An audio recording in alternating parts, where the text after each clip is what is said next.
ಕೆಆರ್ಪೇಟೆ ಕೆರೆಯಲ್ಲಿ ಸರ್ಕಾರಿ ಅಧಿಕಾರಿ ಶವಕ್ಕಾಗಿ ಶೋಧ ಕಾರ್ಯ.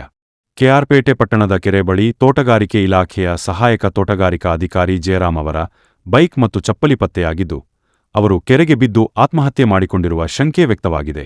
ಇಂದು ಬೆಳಿಗ್ಗೆ ಕೆರೆ ಬಳಿ ಬೈಕ್ ನಿಲ್ಲಿಸಿ ಚಪ್ಪಲಿ ಬಿಟ್ಟು ಕೆರೆಗೆ ಬಿದ್ದಿರುವ ಸಾಧ್ಯತೆಯಿದೆ. ಅಗ್ನಿಶಾಮಕ ಸಿಬ್ಬಂದಿಗಳು ಮತ್ತು ನುರಿತ ಈಜುಗಾರರಿಂದ ಕೆರೆಯಲ್ಲಿ ಶವ ಪತ್ತೆಗಾಗಿ ಕಾರ್ಯಾಚರಣೆ ನಡೆಯುತ್ತಿದೆ. ಈ ಪ್ರಕರಣ ಕೆಆರ್ಪೇಟೆ ಟೌನ್ ಪೊಲೀಸ್ ಠಾಣಾ ವ್ಯಾಪ್ತಿಗೆ ಒಳಪಟ್ಟಿದೆ.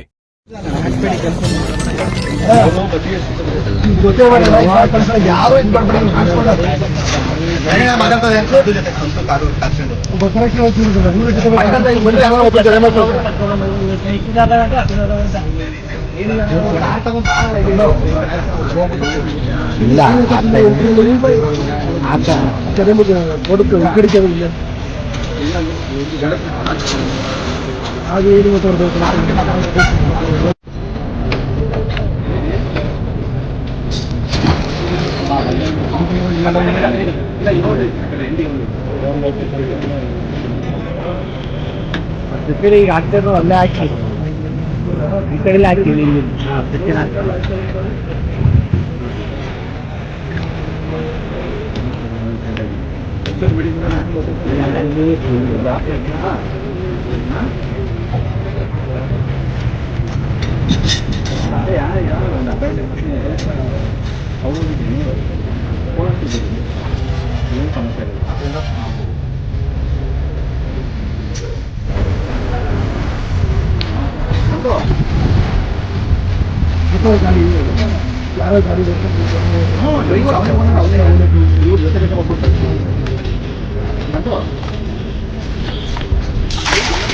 ಇಲ್ಲಿ ನೀವೇ ತಗೊಳ್ಬೇಕಲ್ವಾ?